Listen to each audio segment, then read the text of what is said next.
Hi hello ಎಲ್ರಿಗೂ ನಮಸ್ಕಾರ. Welcome back to my YouTube channel.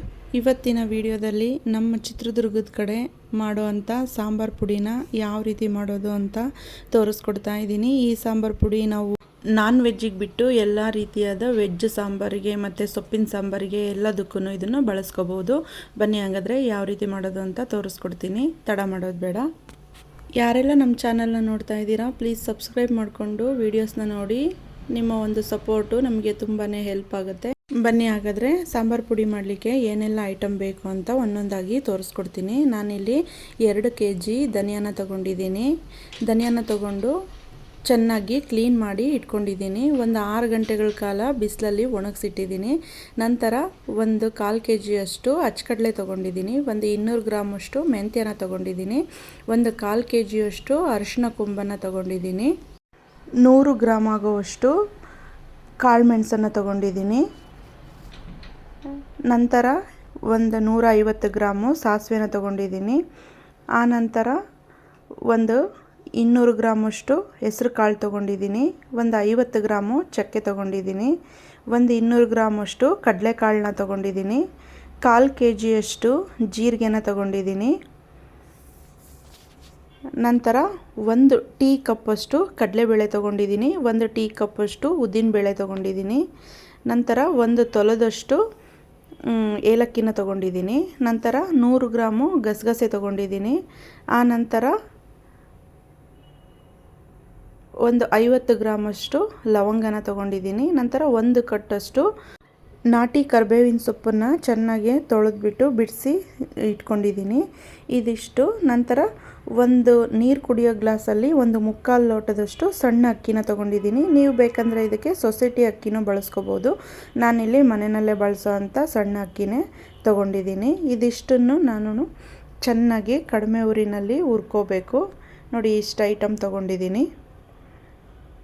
ಈಗ ಮೊದಲಿಗೆ ಸ್ಟವ್ ಆನ್ ಮಾಡಿಕೊಂಡು ಒಂದು ಚಿಕ್ಕ ಬಾಣಲಿನ ಇಟ್ಕೊಂಡು ಎಲ್ಲ ಐಟಮ್ನು ಚೆನ್ನಾಗಿ ಕಡಿಮೆ ಉರಿನಲ್ಲಿ ಹುರ್ಕೋಬೇಕು. ಹದವಾಗಿ ನಾನು ಮೊದಲಿಗೆ ಇಲ್ಲಿ ಕಡಲೆಕಾಳನ್ನು ಹುರಿತಾ ಇದ್ದೀನಿ.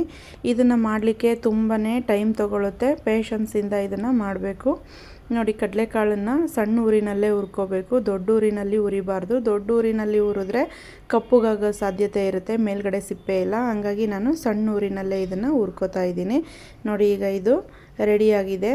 ಇದನ್ನು ಈಗ ಒಂದು ದೊಡ್ಡ ಪಾತ್ರೆಗೆ ಹಾಕೋತಾ ಇದ್ದೀನಿ. ಸಾಂಬಾರು ಹುರಿಯೋವಾಗ ಒಂದು ದೊಡ್ಡ ಪಾತ್ರೆ ಅಥವಾ ಬೇಸನ್ನು ಇಟ್ಕೊಂಡ್ರೆ ಹೆಲ್ಪ್ ಆಗುತ್ತೆ ಎಲ್ಲದನ್ನು ಮಿಕ್ಸ್ ಮಾಡಲಿಕ್ಕೆ. ನಂತರ ನಾನಿಲ್ಲಿ ಹೆಸರು ಕಾಳನ್ನು ಹುರ್ಕೋತಾ ಇದ್ದೀನಿ. ಹೆಸರು ಕಾಳನ್ನು ಅಷ್ಟೇ ಕಡಿಮೆ ಊರಿನಲ್ಲೇ ಹುರ್ಕೋಬೇಕು, ಜೋರು ಊರಿನಲ್ಲಿ ಹುರ್ಕೋಬಾರ್ದು. ಅದಾದ ನಂತರ ನಾನಿಲ್ಲಿ ಮೆಂತ್ಯನ ಸೇರಿಸ್ಕೊಂಡು ಹುರ್ಕೋತಾ ಇದ್ದೀನಿ. 200 ಗ್ರಾಮು ಮೆಂತ್ಯ ಅಂತ ಮುಂಚೆನೇ ಹೇಳಿದ್ದೀನಿ. ಆ ಮೆಂತ್ಯನೂ ಕೂಡ ನಾವು ತುಂಬ ಕಡಿಮೆ ಊರಿನಲ್ಲಿ ಕೆಂಪುಗಾಗೋವರೆಗೂ ಹುರ್ಕೋಬೇಕು. ನೋಡಿ, ಈ ರೀತಿ. ಈಗ ಇದಾಗಿದೆ. ಇದನ್ನು ಇದರಲ್ಲಿ ಸೇರಿಸ್ಕೊಳ್ಳೋಣ. ನಂತರ ನಾನಿಲ್ಲಿ ಉದ್ದಿನಬೇಳೆನ ಹುರ್ಕೋತಾ ಇದ್ದೀನಿ. ಉದ್ದಿನಬೇಳೆನೂ ಕೂಡ ಕೆಂಪುಗಾಗೋ ಥರ, ಕಲರ್ ಚೇಂಜ್ ಆಗೋ ಥರ ಹುರ್ಕೋಬೋದು. ಯಾವುದೇ ಕಾರಣಕ್ಕೂ ಸೀಸಬಾರ್ದು. ಕಡಿಮೆ ಊರಿನಲ್ಲೇ ಇಟ್ಕೊಂಡು ಹುರ್ಕೋಬೇಕು.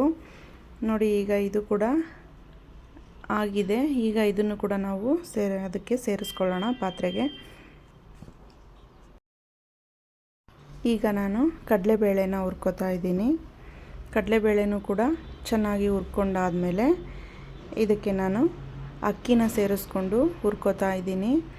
ನೀವು ಮನೆಯಲ್ಲಿ ಬಳಸೋ ಅಕ್ಕಿನ ಸೇರಿಸ್ಕೋಬೋದು ಅಥವಾ ಸೊಸೈಟಿ ಅಕ್ಕಿನೂ ಕೂಡ ಸೇರಿಸ್ಕೋಬೋದು. ನಾನು ಮನೆಯಲ್ಲೇ ಬಳಸೋ ಸಣ್ಣ ಅಕ್ಕಿನ ಸೇರಿಸಿ ಚೆನ್ನಾಗಿ ಕೆಂಪುಗಾಗೋ ಥರ ಹುರಿದು ಸೇರಿಸ್ಕೊಂಡಿದ್ದೀನಿ. ನಂತರ ನಾನಿಲ್ಲಿ ಸಾಸಿವೆನ ಹುರ್ಕೋತಾ ಇದ್ದೀನಿ. ಸಾಸಿವೆ ಬಾಣಲಿ ಚೆನ್ನಾಗಿ ಕಾದಿರೋದ್ರಿಂದ ಬೇಗ ಫ್ರೈ ಆಗುತ್ತೆ. ಹಾಗಾಗಿ ಕಡಿಮೆ ಊರಿನಲ್ಲಿ ಚೆನ್ನಾಗಿ ಬಿಡದೇನೆ ಕೈ ಆಡಿಸ್ಕೊಂಡು ಹುರ್ಕೋಬೇಕು. ಅದನ್ನು ಕೂಡ ಹುರಿದಿದ್ದಾದಮೇಲೆ ಇದಕ್ಕೆ ಸೇರಿಸ್ಕೊಂಡು ನಂತರ ನಾನಿಲ್ಲಿ ಜೀರಿಗೆನ ಹುರ್ಕೋತಾ ಇದ್ದೀನಿ. ಜೀರಿಗೆನ ಸ್ವಲ್ಪ ಜಾಸ್ತಿನೇ ತೊಗೊಂಡಿದ್ದೀನಿ. ಒಂದು 1/4 kg ಅಷ್ಟು ಜೀರಿಗೆನ ತೊಗೊಂಡಿದ್ದೀನಿ. ಜೀರಿಗೆನ ಜಾಸ್ತಿ ಸೇರಿಸೋದ್ರಿಂದ ಸಾಂಬಾರು ಪುಡಿ ಟೇಸ್ಟು ತುಂಬಾ ಚೆನ್ನಾಗಿರುತ್ತೆ. ಹಾಗಾಗಿ ಜೀರಿಗೆ ಕ್ವಾಂಟಿಟಿ ಸ್ವಲ್ಪ ಜಾಸ್ತಿನೇ ಇದೆ. ನೋಡಿ, ನಾನಿಲ್ಲಿ 1/4 kg ಅಷ್ಟು ಜೀರಿಗೆನ ಕಡಿಮೆ ಊರಿನಲ್ಲಿ ಚೆನ್ನಾಗಿ ಹುರ್ಕೋತಾ ಇದ್ದೀನಿ. ನಂತರ ನಾನಿಲ್ಲಿ ಕಾಳು ಮೆಣಸನ್ನು ಹುರ್ಕೋತಾ ಇದ್ದೀನಿ. ಎಲ್ಲದನ್ನು ಹುರಿದು ಪಾತ್ರೆಗೆ ಸೇರಿಸೋದನ್ನು ವೀಡಿಯೋ ಮಾಡಿಲ್ಲ, ಯಾಕಂದರೆ ವೀಡಿಯೋ ತುಂಬ ಲೆಂತ್ ಆಗುತ್ತೆ ಅಂತ ಹೇಳ್ಬಿಟ್ಟು. ಕಾಳುಮೆಣಸು ಹುರಿದಿದ್ದಾದ ತಕ್ಷಣ ನಾನಿಲ್ಲಿ ಚಕ್ಕೆನ ಸೇರಿಸ್ಕೊಂಡು ಹುರ್ಕೋತಾ ಇದ್ದೀನಿ. ಚಕ್ಕೆನ 1-2 ಸಲ ಚೆನ್ನಾಗಿ ಜಜ್ಜಿ ಅಥವಾ ಚಿಕ್ಕದಾಗಿ ಮುರಿದು ಸೇರಿಸ್ಕೊಂಡು ಹುರ್ಕೋಬೇಕು. ಇಲ್ಲಾಂದರೆ ಉದ್ದ ಇದ್ದರೆ ಅಷ್ಟು ಚೆನ್ನಾಗಿ ಫ್ರೈ ಆಗಲ್ಲ. ಹಂಗಾಗಿ ನಂತರ ನಾನಿಲ್ಲಿ ಏಲಕ್ಕಿನ ಬಿಸಿ ಮಾಡ್ಕೋತಾ ಇದ್ದೀನಿ.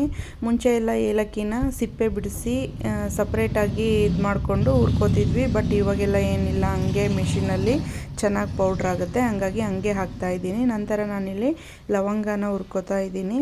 ಇದನ್ನು ಕೂಡ ಕಡಿಮೆ ಉರಿನಲ್ಲೇ ಹುರ್ಕೋಬೇಕು. ಆ ನಂತರ ನಾನಿಲ್ಲಿ ಒಂದು ದೊಡ್ಡ ಬಾಣಲಿ ಇಟ್ಕೊಂಡಿದ್ದೀನಿ, ಚಿಕ್ಕ ಬಾಣಲಿ ಬೇಡ ಅಂಥೇಳಿ. ಧನಿಯಾ ಕಾಳನ್ನ ಸೇರಿಸ್ಕೊಂಡು, ಧನಿಯಾ ಕಾಳನ್ನು ಬೇಗ ಹುರ್ಕೋಬೋದು ದೊಡ್ಡದ್ರಲ್ಲಿ ಅಂತ ಹೇಳ್ಬಿಟ್ಟು ದೊಡ್ಡ ಬಾಣಲಿ ಇಟ್ಕೊಂಡು ಧನಿಯಾ ಕಾಳನ್ನು ಹುರ್ಕೋತಾ ಇದ್ದೀನಿ. ಇದನ್ನು ಕೂಡ ಕಡಿಮೆ ಉರಿನಲ್ಲಿ ಸೀಸದೇ ಇರೋ ಥರ ತುಂಬ ಚೆನ್ನಾಗಿ ಹುರ್ಕೋಬೇಕು. ನಾವು ಎಷ್ಟು ಚೆನ್ನಾಗಿ ಧನಿಯಾ ಕಾಳನ್ನು ಹುರಿತೀವೋ ಅಷ್ಟು ಚೆನ್ನಾಗಿ ಸಾಂಬಾರು ಪುಡಿ ಬರುತ್ತೆ ಟೇಸ್ಟು. ಹಂಗಾಗಿ ಕಡಿಮೆ ಉರಿನಲ್ಲಿ ಹುರ್ಕೋಬೇಕು. ನೋಡಿ, ನಾನೀಗ ಎಲ್ಲ ಧನಿಯಾ ಕಾಳನ್ನು ಹುರಿದು ಏನು ಮಸಾಲೆಗಳೆಲ್ಲ ಹುರಿದಿದ್ವಲ್ಲ ಅದೇ ಪಾತ್ರೆಗೆ ಸೇರಿಸ್ಕೊತಾ ಇದ್ದೀನಿ. ಧನಿಯಾ ಎಲ್ಲದನ್ನು ಹುರಿದಿದ್ದಾದಮೇಲೆ ಕೊನೆಯಲ್ಲಿ ನಾನು ಅರಿಶಿಣ ಕೊಂಬನ್ನು ಬಿಸಿ ಮಾಡ್ಕೋತಾ ಇದ್ದೀನಿ. ಅರಿಶಿಣ ಕೊಂಬನ್ನು ಚೆನ್ನಾಗಿ ಬಿಸಿ ಮಾಡಿಕೊಂಡ್ರೆ ಕುಟ್ಟಿ ಪುಡಿ ಮಾಡ್ಕೊಳ್ಳೋಕ್ಕೆ ಹೆಲ್ಪ್ ಆಗುತ್ತೆ ಅಂತ ಹೇಳ್ಬಿಟ್ಟು ಅರಿಶಿಣ ಕೊಂಬನ್ನು ಬಿಸಿ ಮಾಡ್ಕೋತಾ ಇದ್ದೀನಿ. ಈ ರೀತಿ ನಾವು ಬಿಸಿ ಮಾಡ್ಕೊಂಡಿರೋ ಅರಿಶಿಣ ಕೊಂಬನ್ನು ಒಂದು ಕುಟಾಣಿಗೆ ಹಾಕ್ಕೊಂಡು ಕುಟ್ಟಿ ಅದರಲ್ಲಿ ಪೌಡ್ರ್ ಮಾಡಿಕೊಂಡು ನಂತರ ಇದಕ್ಕೆ ಮಿಕ್ಸ್ ಮಾಡಬೇಕು. ಹಂಗಾಗಿ ನಾನೊಂದು ಪ್ಲೇಟಿಗೆ ತೆಕ್ಕೋತಾ ಇದ್ದೀನಿ ಇದನ್ನು. ಈಗ ಇದನ್ನೆಲ್ಲದನ್ನು ಕುಟ್ಟಿ ಪೌಡ್ರ್ ಮಾಡ್ಕೋಬೇಕು. ನಂತರ ನಾವು ಕೊನೆಯಲ್ಲಿ ಇದು ಕರಿಬೇವಿನ ಸೊಪ್ಪನ್ನು ಸೇರಿಸ್ಕೊಂಡು ಹುರ್ಕೋತಾ ಇದ್ದೀನಿ. ಕೊನೆಯಲ್ಲಿ ಕರಿಬೇವಿನ ಸೊಪ್ಪು ಸೇರಿಸಿ ಬಾಣಲಿನಲ್ಲಿ ಚೆನ್ನಾಗಿ ಹುರಿದ್ಬಿಟ್ಟು ಅದನ್ನು ಸ್ಟವ್ನ ಆಫ್ ಮಾಡಿದರೆ ಅದು ಗರಿಗರಿಯಾಗಿ ಫ್ರೈ ಆಗಿರುತ್ತೆ. ಹಂಗಾಗಿ ನಾನು ಇದನ್ನು ಚೆನ್ನಾಗಿ ಹುರಿದ್ಬಿಟ್ಟು ಸ್ಟವ್ ಮೇಲೆ ಹಂಗೆ ಬಾಣಲಿನಲ್ಲಿ ಬಿಟ್ಟಿದ್ದೀನಿ. ನಂತರ ನೋಡಿ, ನಾನೇನು ಅರಿಶಿನ ಹುರಿದು ಇಟ್ಕೊಂಡಿದ್ನಲ್ಲ ಅದನ್ನು ಕುಟಾಣಿನಲ್ಲಿ ಈ ಥರ ಕುಟ್ಟಿ ಸೇರಿಸ್ಕೊತಾ ಇದ್ದೀನಿ. ನಂತರ ನಾನಿಲ್ಲಿ ಹಚ್ಕಡಲೆನ ಸೇರಿಸ್ಕೊತಿದ್ದೀನಿ. ಹಚ್ಕಡಲೆನ ನಾನು ಹುರ್ಕೊಂಡಿಲ್ಲ, ಯಾಕಂದರೆ ಅದು ಬೇಗ ಕಲರ್ ಚೇಂಜ್ ಆಗಿಬಿಡುತ್ತೆ, ಹಂಗಾಗಿ ಹುರ್ಕೊಂಡಿಲ್ಲ. ನಂತರ ನಾನಿಲ್ಲಿ ಗಸಗಸೆನ ಸೇರಿಸ್ತಿದ್ದೀನಿ. ಗಸಗಸೆನೂ ಕೂಡ ನಾನು ಯಾವುದೇ ರೀತಿಯಾಗಿ ಹುರ್ಕೊಂಡಿಲ್ಲ, ಹಂಗೇ ಸೇರಿಸ್ಕೊತಾ ಇದ್ದೀನಿ. ನಂತರ ನಾವೇನು ಕರಿಬೇವಿನ ಸೊಪ್ಪನ್ನು ಸ್ಟವ್ ಮೇಲೆ ಹಂಗೇ ಬಾಣಲಿನಲ್ಲಿ ಬಿಟ್ಟಿದ್ವಲ್ಲ ಅದನ್ನು ಕೂಡ ಇದಕ್ಕೆ ಸೇರಿಸ್ಬಿಟ್ಟು ಒಂದೊಳ್ಳೆ ಮಿಕ್ಸ್ನ ಮಾಡ್ಕೋಬೇಕು. ಮಸಾಲ ಪದಾರ್ಥಗಳು, ಧನಿಯಾ, ಅರಿಶಿನ, ಹಚ್ಕಡಲೆ, ಗಸಗಸೆ ಮತ್ತು ಕರಿಬೇವು ಎಲ್ಲದೂ ಮಿಕ್ಸ್ ಆಗೋ ಥರ ಇದನ್ನು ಚೆನ್ನಾಗಿ ಮಿಕ್ಸ್ ಮಾಡ್ಕೋಬೇಕು. ಕೆಳಗಿನ ಮೇಲೆ, ಮೇಲಿನ ಕೆಳಗೆ ಈ ರೀತಿ ಮಿಕ್ಸ್ ಮಾಡ್ಕೋಬೇಕು. ಈ ರೀತಿ ಚೆನ್ನಾಗಿ ಮಿಕ್ಸ್ ಮಾಡಿರೋ ಅಂಥದ್ದನ್ನು ನಾವು ಹೊರಗಡೆ ಚೆನ್ನಾಗಿ ಬಿಸಿಲಿರುತ್ತಲ್ಲ, ಬಿಸಿಲಲ್ಲಿ 1 ಗಂಟೆ ಅಥವಾ ಒಂದು ಅರ್ಧ ಗಂಟೆ ಇಟ್ಟರೆ ಪೌಡ್ರು ಚೆನ್ನಾಗಿ ಬರುತ್ತೆ. ಹಾಗಾಗಿ ನಾನಿಲ್ಲಿ ಹೊರಗಡೆ ಇಟ್ಟಿದ್ದೀನಿ. ಸ್ವಲ್ಪ ಅದು ತಣ್ಣಗೂ ಆಗಬೇಕು, ಆಮೇಲೆ ಚೆನ್ನಾಗಾಗಲಿ ಅಂತ ಹೇಳಿ. ಸಂಜೆ ತನಕ ನಾನು ಅದನ್ನು ಹೊರಗಡೆ ಬಿಸಿಲಲ್ಲೇ ಇಟ್ಟಿದ್ದೆ. ಈಗ ಇದನ್ನು ಮಿಲ್ಲಿಗೆ ತೊಗೊಂಡೋಗೋಣ ಅಂತ ಹೇಳ್ಬಿಟ್ಟು ಒಂದು ಕವರಿಗೆ ತೆಕ್ಕೋತಾ ಇದ್ದೀನಿ. ಕವರಲ್ಲೇ ತೊಗೊಂಡೋಗಿ ಹಾಕಿಸ್ಕೊಬರ್ತೀನಿ. ನಾನೇನು ಯಾವುದೇ ಬಾಕ್ಸಲ್ಲೇನು ತೊಗೊಂಡೋಗೋದಿಲ್ಲ. ನೋಡಿ, ಈಗ ನಾನು ತೊಗೊಬಂದಿದ್ದೀನಿ. ನಾನು ತಂದಿರೋದು 3 kg 950 ಗ್ರಾಮ್ ಇದೆ. ಮಿಷಿನಿಗೆ ಬಂದಾಗ ತೂಕ ನೋಡ್ತಿದ್ದೀನಿ. ಮನೆ ಹತ್ರನೇ ಮಿಲ್ಲಿದೆ, ಅಲ್ಲಿ ಮಿಲ್ ಮಾಡಿಸ್ಕೊಟ್ಟು ಬಂದೆ. ತುಂಬ ಚೆನ್ನಾಗಿ ಮಿಲ್ ಮಾಡಿಕೊಡ್ತಾರೆ. ನೋಡಿ, ಎಲ್ಲದು ಎಷ್ಟು ಚೆನ್ನಾಗಿ ಮಿಕ್ಸ್ ಆಗಿದೆ. ಈ ರೀತಿ ಮಿಕ್ಸ್ ಮಾಡ್ಕೊಂಡಿದ್ರೆ ಎಲ್ಲದು ಚೆನ್ನಾಗಿ ಬರುತ್ತೆ ಪೌಡ್ರು. ಹಂಗಾಗಿ ಚೆನ್ನಾಗಿ ನಾನು ಮನೆಯಲ್ಲೂ ಮಿಕ್ಸ್ ಮಾಡಿದ್ದೆ, ಮತ್ತು ಅಲ್ಲಿ ಮಿಷಿನಿಗೆ ಹಾಕ್ದಾಗಲೂ ಕೂಡ 1-2 ಸಲ ಚೆನ್ನಾಗಿ ಕೈ ಆಡಿಸಿ ಮಿಕ್ಸ್ ಮಾಡಿಕೊಂಡೆ. ನೋಡಿ, ಈಗ ಪೌಡ್ರು ರೆಡಿಯಾಗಿದೆ. ಮಿಲ್ಲಿಂದ ಪೌಡ್ರು ತೊಗೊಂಡು ಬರೋವಾಗೂ ತುಂಬ ಬಿಸಿ ಇರುತ್ತೆ. ಬಿಸಿಯಾಗಿರೋದನ್ನು ಹಂಗೇ ಬಾಕ್ಸಿಗೆ ತುಂಬಕ್ಕೆ ಹೋಗಬಾರ್ದು. ಅದನ್ನು ಮನೆಗೆ ತೊಗೊಬಂದು ಮತ್ತೆ ಒಂದು ದೊಡ್ಡ ಪಾತ್ರೆಗೆ ನಾನು ಇಲ್ಲಿ ಹಾಕಿಡ್ತಾ ಇದ್ದೀನಿ. ನೋಡಿ, ಈ ರೀತಿ ಮಿಲ್ಲಿಂದ ತೊಗೊಬಂದಿರೋದನ್ನು ಕವರಿಂದ ತೆಗೆದು ಒಂದು ಪಾತ್ರೆಗೆ ಹಾಕ್ಕೊಂಡಿದ್ದೀನಿ. ಪಾತ್ರೆಗೆ ಹಾಕ್ಬಿಟ್ಟು ಇದನ್ನು ತಣ್ಣಗಾಗೋದಕ್ಕೆ ಬಿಡಬೇಕು. ಹಂಗೇ ಬಾಕ್ಸಿಗೆ ತುಂಬಿಟ್ರೆ ಚೆನ್ನಾಗಿರೋದಿಲ್ಲ. ಹಂಗಾಗಿ ನಾನು ಇದನ್ನು ಒಂದು ನೈಟ್ ಪೂರ್ತಿ ಈ ಪಾತ್ರೆಯಲ್ಲಿ ಹಾಗೆ ತಣ್ಣಗಾಗಲಿಕ್ಕೆ ಬಿಡ್ತೀನಿ. ಒಂದು ಲಿಡ್ನ ಕ್ಲೋಸ್ ಮಾಡಿಬಿಟ್ಟು ಹಂಗೆ ಇಟ್ಟರೆ ಅದು ಬೆಳಗ್ಗೆ ಅಷ್ಟರೊಳಗೆ ತಣ್ಣಗಾಗಿರುತ್ತೆ. ಆಮೇಲೆ ನೀವು ಯಾವ ಬಾಕ್ಸಿಗೆ ಬೇಕೋ ಆ ಬಾಕ್ಸಿಗೆ ಇದನ್ನು ಸೇರಿಸ್ಕೋಬೋದು. ನಾನಿಲ್ಲಿ ಚೆಕ್ ಮಾಡಿ ನೋಡ್ತಾ ಇದ್ದೀನಿ. ನೋಡಿ, ಯಾವ ರೀತಿ ನುಣ್ಣಗೆ ತುಂಬಾ ಚೆನ್ನಾಗಿ ಬಂದಿದೆ ಪೌಡ್ರು. ತುಂಬ ಚೆನ್ನಾಗಿ ಮಿಲ್ ಮಾಡಿಕೊಟ್ಟಿದ್ದಾರೆ. ಚೆನ್ನಾಗಿ ಮೇಲಿಂದು ಕೆಳಗೆ, ಕೆಳಗಿಂದು ಮೇಲೆ ಮಾಡಿ ಮಿಕ್ಸ್ ಮಾಡ್ತಾ ಇದ್ದೀನಿ, ಬೇಗ ತಣ್ಣಗಾಗಲಿ ಅಂತ ಹೇಳ್ಬಿಟ್ಟು. ನೋಡಿ ಯಾವ ರೀತಿ ಬಂದಿದೆ ಅಂತೇಳಿ. ತುಂಬಾ ಚೆನ್ನಾಗಿ ಬಂದಿದೆ. ಮನೆಯಲ್ಲಿ ಒಂದ್ಸಲ ನೀವು ಟ್ರೈ ಮಾಡಿ ಈ ಅಳತೆನಲ್ಲಿ. ನೋಡಿ ಈಗ ಬೆಳಗ್ಗೆ ಇದನ್ನು ಬಾಕ್ಸಿಗೆ ಹಾಕ್ಕೊಳ್ಳೋಣ ಅಂತ ಹೇಳಿಬಿಟ್ಟು ಬಾಕ್ಸ್ನ ಚೆನ್ನಾಗಿ ತೊಳೆದು ಬಿಸಿಲಲ್ಲಿ ಒಣಗಿಸಿ ಈಗ ಇದನ್ನು ಬಾಕ್ಸಿಗೆ ತುಂಬಿಕೊಳ್ಳೋಣ ಅಂತ ತುಂಬ್ತಾ ಇದ್ದೀನಿ.